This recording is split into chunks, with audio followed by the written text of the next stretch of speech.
Then you should listen to the body and stop listening to the thing that's criticizing it. And what would the body say? It would say, write your book and try to be as clear as you possibly can that's about what I it. do. And that's right, exactly what I do. What I said at the beginning is that the atheist types act out a religious structure and criticize it. No, there's no religious structure. We let come me to get- this let me big get- let me question. get-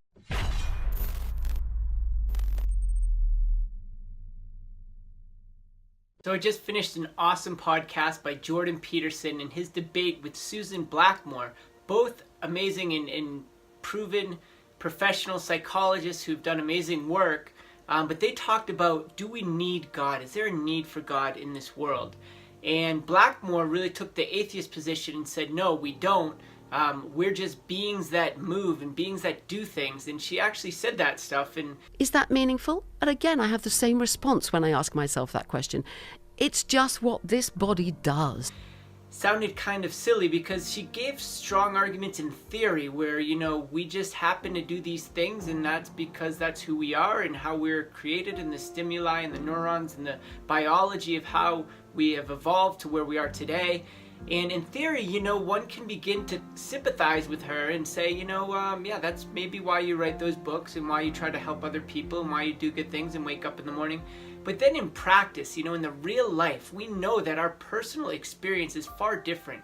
And that was the stance that Jordan Peterson took. He said, we have meaning, we have purpose. There's a transcendent meaning and purpose to why we do what we do. He said morality exists. There's right and there's wrong. And even if we don't agree what right and wrong is, we agree that there is a right and there is a wrong way to do things in the moral life. And this is our personal experience. He definitely relates. He talks about biology. He talks about the psychology on such a deep level. And now he's falling into the realm of philosophy. So imagine this. You have the proximal meanings that you described that are sort of a priori, right? Yep. They're handed to you. You might consider them as needs or drives, although they're Yes. not. They're personalities. That's not the right way of conceptualizing them. But then there's the intermingling of all those needs and drives, let's say, and that constitutes a new layer of structure, because it isn't just that you have to eat and that you have to use the washroom and that you have to have something to drink and that you have to be warm enough or cool enough to survive. It's that you have to do all those things at the same time in a situation where you're going to have to propagate that across time, and you're going to have to do it with a bunch of other people. Yeah. And it's always been like that. And so what that means is that out of those proximal meanings, higher meanings arise. And you might say, well, those meanings are arbitrary, and I would think those are religious meanings. The way that we live our life, our biology, stemming from our psychology over time and where we are today and how it all relates and how it intertwines, it leads us as human beings to take that next step into philosophy. And that's where Jordan Peterson finds himself so much. If we're talking about the human person and the human condition, our personal experience, we can't ignore that we have a soul and there's a transcendent supernatural authority guiding us. And that's where the spiritual comes from, because there obviously is a spiritual element in the human experience. And he recognizes that. He doesn't shy away from it. He says that God is real, and he says that there's a spiritual realm and there are morals and there is truth and it's good to do the right thing. Yes, those are tragedies going on in the world. My response is, nothing matters. It's all empty and meaningless. This is how the world is. Get used to it. Get on with it, girl. To accept the meaningless and ultimate emptiness of everything, and accept that this creature here, this thing, this evolved creature just will get on with life.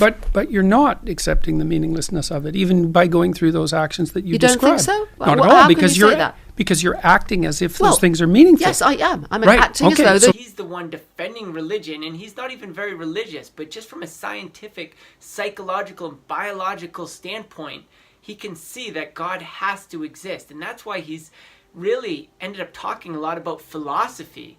And I can see, and this is my prediction, where he takes that next step, and he does talk about theology, but I can see him as a great theologian perhaps one day. It's a paradoxical way, though, it because is kind of paradoxical. The first part of that is nihilistic, and the second part isn't. So how do you reconcile those two things? Why get on with it, girl? Because, But just like the great thinkers like Socrates and Aristotle, they made that next step too into theology, that, if philosophy is making sense, then there must be a God. And that's where you see a lot of Jordan Peterson's philosophy going towards, in that direction.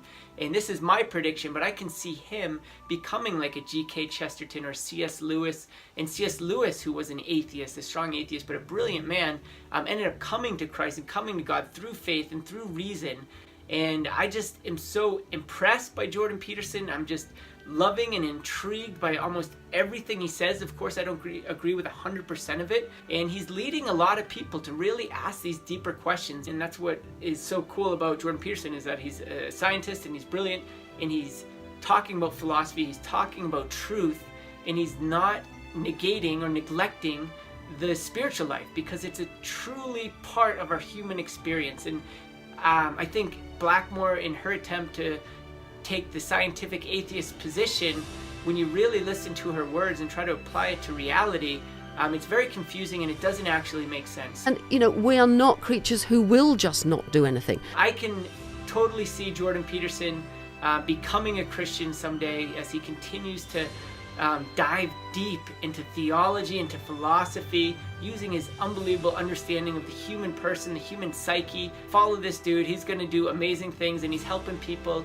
to ask the deeper questions, ask the big questions, and he's appealing to a demographic and a generation that is often living in chaos, and he's trying to help us to bring it into order and to make sense of it all, and he's doing a great job. So keep it up, Jordan Peterson. God bless you, man. Keep up the great work. Peace out.